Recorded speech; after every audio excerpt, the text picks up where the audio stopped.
Bledar Çakalli është një prej artistëve që dekoron pothuajse të gjitha rrugët dhe muralet e mëdha të Shqipërisë. Nuk është puna se i dekoron, nuk është puna se i pikturon, po pikturon kryesisht motivet kombëtare historike të shqiptarëve. Si e? Mirë. Si kalon? Mirë. Edhe këto vetë i bën?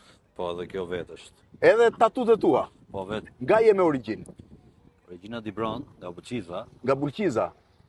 Një zonë historikisht rrit me frymën patriotike. Po si fillove të merreshe me pikturë? Që i vogël?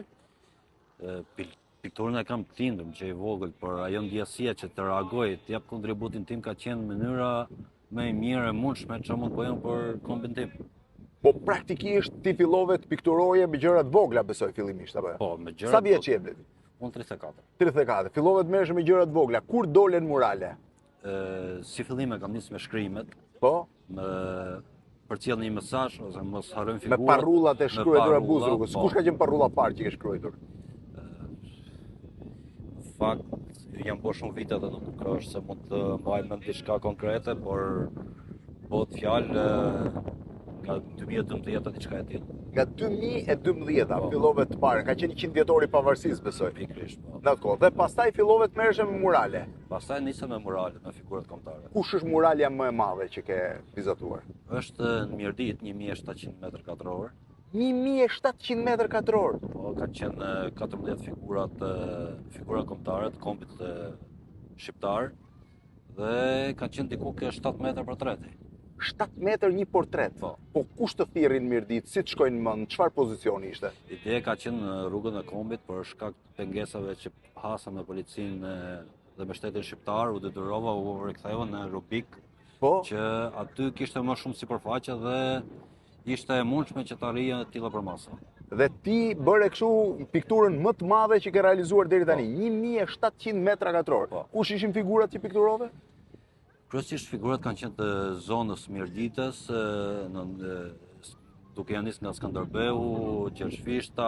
Skënderbeun e kemi këtu mbrapa, se nuk e di tani për arsye të diellit mund duket në çik digjet figurat, se kemi diellin mas shpine, është piku i Vapës në Tiranë, ora është 3:30, duhet jetë një 40 ca gradë, po bledi jam i sigurt të rri shumë herë në ditë tilla në Vap apo në shi për të pikturuar. Ti pikturon dhe po që shi dhe po që Vap, ë? Kauza nuk ndalon. S'ndalon asnjëherë. Kauza nuk një diell. Po muralja e parë që ke bërë veç kësaj më të madhe se 1700 metra, kush ka qenë? Muralja e parë ka qenë në zonën e jugut, mos gaboj, ka qenë në Pogradet, zonën e Korçës, krahinës Korçës. Po? Mihail Grameno, mos gaboj. Mihail Grameno, e bërën për masa të mëdha? Jo, për masa shumë të vogla, por ka qenë ideja që të përcjellë të jap një mesazh. Po firmtarët e pavarësisë në zonën e Vlorës, ti i ke pikturuar? Po, gjithë. Ta porositi njeri apo e bëre vetë? Jo, ideja ka qenë bëu 5 portrete.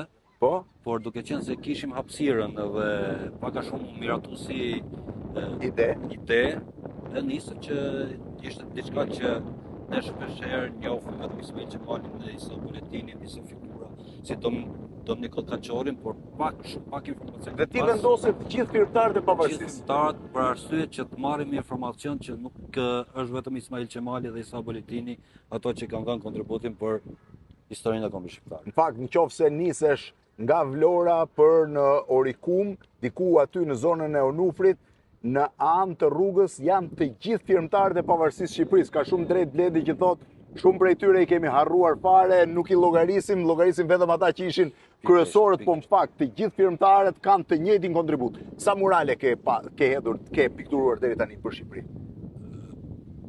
Është një fakt shumë interesant që pata shkon në Mitrovic, në bo moralen e Isa Buletinit dhe dikush shqiptari i Kosovës më tha që në rrath parë do t'ja nisesh me shpinë tate, pastaj të kalosh këtë tjetër. A shkove në Kosovë fillim, ë? Po, shkove në Kosovë dhe ajo fjalën që ngulit shumë mirë në kokë që shiko se s'kam bo akoma shumë për vendin tim, për Shqipërinë, pavarësisht se gjitha janë troje shqiptare dhe besoj që ja kam arrit atë qëllimin, Shqipërinë e kam. Sa murale ke në total tani?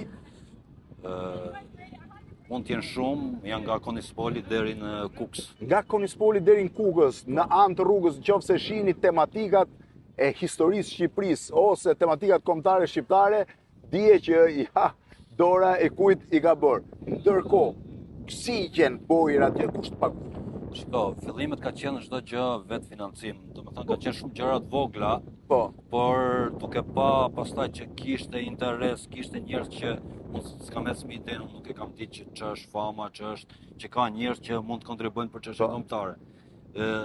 Po ecëm me mendimin që po jap diçka për kombin tim. Dhe pastaj u ofruan donator që Pastaj pat reagime nga njerëz patriot, madje mund të theksoj diçka shumë interesante që 200 euro të parë mi kanë nisë një djalë nga Bogradeci që jeton në Francë dhe i kam thënë një javë pa i tërheqë se kisha vinte si zor. Vinte zor se ai ti nisi për ble bojra në fakt. Pikrisht për kjo ka qenë ideja, por ka qenë dhe ke vizatuar në Shqipëri apo dhe jashtë Shqipërisë? Dhe jashtë Shqipërisë, kam qenë sidomos zonën e Çamërisë, ka qenë mund të them krahinash e vetme shqiptare që kam rrezikuar dhe jetën. Ashtu, pse rrezikove? Po grekët ishin agresiv, ë? Janë shumë agresiv. Po çfarë ke vizatuar në Çamëri? Zakonisht jam bërë shkrime. Shkrime, parrulla. Shkrime, se është po mundur piktoresht në zonën e Çamërisë, por kam bërë dhe grafite natën në Çamëri. Në Çamëri, sidomos filat Paramithi, parka. Ndërkohë pash u bëre viral me faktin që u përplase me policinë në protestën e ditëve të fundit, protestën e fundit. Çfarë ndodhi? Ke marrë pjesë protestë për ditë? Unë kam marrë pjesë 2 ditë para se më nis protesta. Si 2 ditë para se më nis protesta? Kam qenë pjesë e organizimit nga një grup që kam pas me djemë dhe vajza patriotësh, më shkërku ndihmë nga Luciana Koka, Arila Deshte dhe Arben Kola që ta shpëndaja dhe të mbështes protestën. Padyshim jo me idenë që dëbot ka që madhe, thjesht u angazhova kjo dhe ngela. Po pse ishte incidenti me policinë? Këtë edhe sot edhe kësaj dite unë çfarë po ndodhte? E rishikoj shumë të videon, por nuk arrit të kuptoj si arriti deri në atë pikë. Po çfarë po bëje? Absolutisht asgjë gjë, thjesht po mundoja që njerëzit tanë, shok, miq, mos i shoqërote policia kaq. Kaq, nuk ndërhyre ndaj policisë asgjë? Jo, edhe video tregon shumë qartë. Tani, më thuaj cili është projekti i ardhshëm më i madh që ken kokë? Që të arrijmë të japim kontribut më shumë për çështje kombëtare, pse që të ishte më e vlefshme të moralet për historinë e Shqipërisë të ishin jashtë nëpër Europë. Nëpër Europë? Po në Shqipëri, kush është projekti i ardhshëm që ke gati? Ne për fat mirë kemi shumë figura dhe kemi shumë histori dhe janë shumë figura që e kemi ambasadore, kështu që do vazhdojmë kauzën siç është. Kur i bën muralet edhe kur pikturon, sa kohë qëndrojnë ato? Mund të fshihen me kalimin e kohës? Varet nga zona dhe nga terreni. Nga terreni, ha? Po sa kohë rezistojnë?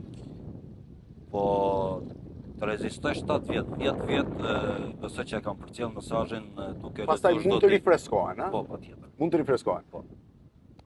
Diell si sot, 40 gradë, shi apo erë, Bledari vazhdon të pikturoj në të gjitha rrugët e Shqipërisë. Mbaron me një rrugë del të një tjetër, kur shihni figura kombëtare që dekorojnë rrugët kombëtare, dijeni kush është piktori. Falenderoj shumë. Gjithashtu.